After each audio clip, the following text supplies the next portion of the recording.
Se você for montar uma empresa tem que ser rápido, pra fechar uma empresa tem que ser rápido, a energia elétrica tem que ser mais barata, o dinheiro no banco tem que ser barato. Duvido se você cobrar o Tarcísio ou esses caras que eles vão adotar essas posturas e essa posição. Até porque como governadores não fizeram. O Vinícius, ele fala assim: Brasil seguro, próspero e desenvolvido. Na sua visão, qual o caminho para realizarmos esses 3 eixos? Acha possível vermos nessa geração? E qual seria o lugar do Brasil no mundo e a nossa identidade como povo?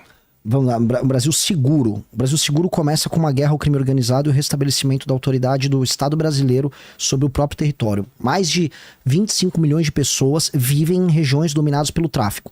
São, 20 e tantos milhões é um país. As periferias das cidades brasileiras são tomadas pelo tráfico. Você vai ter que retomar. O governo brasileiro, se tiver vergonha na cara, e os militares brasileiros que ganham um salário gigantesco para ficar coçando o saco, tomando uísque em clube militar, se tiverem vergonha na cara, vão participar de operações para retomar a porcaria do nosso território. Aí a gente vai prender ou matar se resistir num conflito, ou as lideranças do crime organizado. Vamos instituir o direito penal do inimigo, que é mais célere, com penas mais altas para quem for de organização criminosa, e vamos pegar aquelas pessoas que moram nas periferias e inserir elas economicamente a partir do momento que elas estão livres do crime. Você vai poder inserir escola, você vai poder urbanizar a favela, você vai poder levar a economia formal para esses lugares, e aí a gente começa a falar em inserir milhões de pessoas na vida normal. Um Brasil próspero, que ele citou, e desenvolvido, passa necessariamente, para ser próspero, necessariamente por reformar a máquina do Estado e fazer uma agenda de competitividade que a gente nunca fez. Ou seja, para um cara instalar uma fábrica no Brasil, ou para o cara montar uma startup de tecnologia, ou para vocês aqui, o Vilela, vocês têm um podcast, para valer a pena vocês continuarem trabalhando aqui, ralando todo dia, as condições econômicas têm que estar claras. Imposto tem que ser o necessário, pouco, mas o necessário para suprir as atividades do Estado. Se você for montar uma empresa tem que ser rápido, para fechar uma empresa tem que ser rápido, a energia elétrica tem que ser mais barata, o dinheiro no banco tem que ser barato. Toda essa gente tem que ter, se você vai montar uma fábrica, tem que ter estrada, tem que ter ferrovia. E a gente não faz nada disso. A gente tá todo lenhado. A gente só fica pagando conta do Estado e aí o imposto fica caro e a gente, meu Deus. Então, tem que ter uma super agenda de competitividade e isso vai demorar pra dar o resultado, assim, a gente tá falando em... Se a gente toca isso que eu acabei de falar aqui, em 15, 20 anos a nossa vida muda mesmo, de fato. A gente começa a falar, pô, eu tô vivendo num país decente e dessa maneira a gente projeta poder pro mundo, primeiro pra América Latina e depois pro mundo, e o Brasil passa a ser um país respeitado, que é o que a gente não é. Assim, se você não consegue ser respeitado internamente, você permite que o Comando Vermelho seja dono de metade do Rio de Janeiro, como é que você vai querer brigar com os Estados Unidos? Você não cuida nem do quintal. O Comando Vermelho e as outras facções são donos de boa parte do Nordeste, as principais cidades do Nordeste, mas o Lula fica igual um débil mental. Não, é que eu sei imitar mal, né?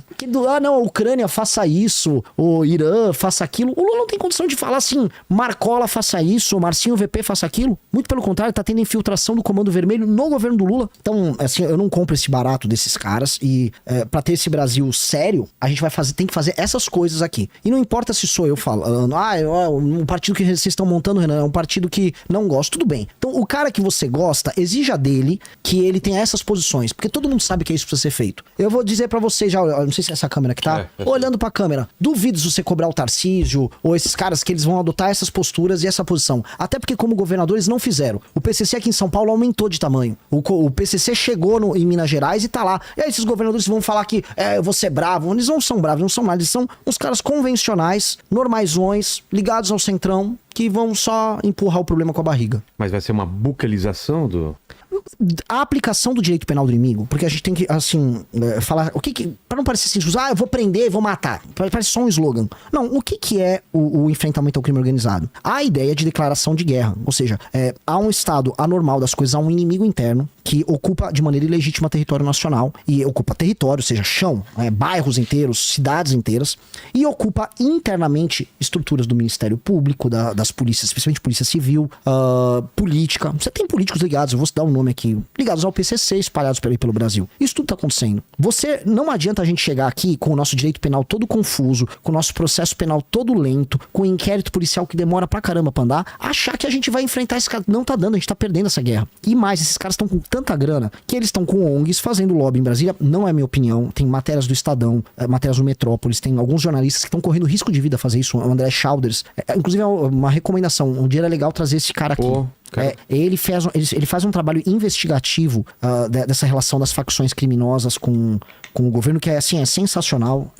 Então, assim, essas ONGs estão atuando no governo federal, no governo Lula, estão fazendo filme e botando na Netflix. Tem um filme que foi... quê? Assim, se alguém procurar aí, chama O Grito. É um filme, é uma joint venture do PCC e do Comando Vermelho, com ONGs ligadas a eles. Com a participação tem o Marcola no filme, o Marcinho VP, tem um parente do Marcola, tem o Oro, que é filho do Marcinho VP. Todos eles falando que o sistema prisional é muito ruim, que isso precisa mudar. E a ONG que atua no filme é a mesma ONG que estava sendo investigada por lobby lá no Congresso Nacional e no governo Lula. Então, os caras já estão nesse nível. Os caras têm ONG fazendo lobby em Brasília. E com a legislação atual e com os métodos atuais, não tem como tocar. Esse aqui, ó. Esse filme, premiado e tal, tava na Netflix. Nem sei, acho que deve estar ainda. Então, a gente normalizou o crime organizado na nossa vida. Está normalizado. A gente simplesmente não pode aceitar. Então, o direito penal do inimigo é uma tese que foi criada por um juiz alemão chamado Günther Jacobs, que ele fala que existe o cidadão comum, que ele aceita. Você aceita a legislação brasileira. Eventualmente, você pode, ao longo da tua vida, cometer algum delito. Todo mundo pode cometer, alguém pode cometer um crime normal. Mas você aceita a regra brasileira. O inimigo é aquele que não reconhece, não aceita e que atua sistematicamente contra a ordem constitucional e contra o direito daquele país. Portanto, contra ele, não dá pra você aplicar as regras que é aplicado contra você, por exemplo. Você é um cidadão comum. Eventualmente, você pode ter cometido um erro. Beleza, você vai ter seu direito de defesa. Tudo garantido. Agora, um cara que pertence a uma facção criminosa, ele não pode ser detido e solto na hora, sabendo que o cara tá trabalhando com uma série de ladrões de banco, que tá ocupando bairros inteiros. Não. O direito tem que ser rápido. E um dos princípios do direito penal do inimigo é ser rápido, tem que ser veloz, os procedimentos têm que ser velozes. E as penas muito altas. Dizem-se, o Bukele fez a versão dele do direito penal do inimigo em El Salvador. Dá pra dizer que sim.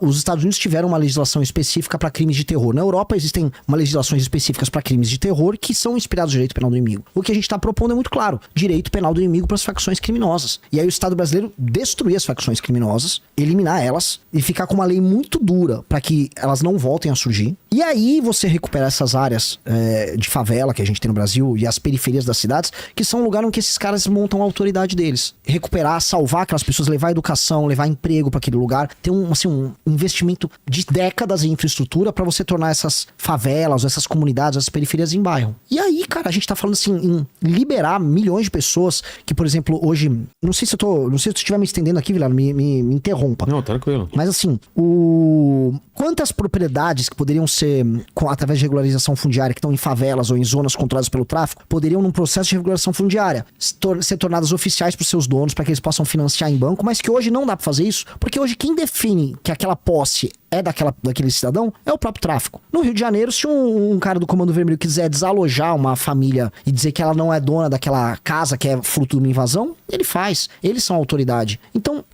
sabe, você não consegue levar a cidadania para essas pessoas, o básico do básico do básico. E do jeito que nós estamos atuando como governo e tal, não vai rolar. A gente tá perdendo e os caras estão avançando. Então, essa é uma guerra que tem que começar. Alguns falam, isso é uma buquelização. As pessoas vão criar as analogias que elas quiserem sobre isso. Para mim, o tema central é a aplicação do direito penal do inimigo e uma declaração de guerra a esses caras para resolver rápido o problema. A gente tá arrastando por muito tempo esse problema. Fala, fera! Curtiu? Então se inscreve, deixa o like, compartilha e comenta aí. Até o próximo vídeo!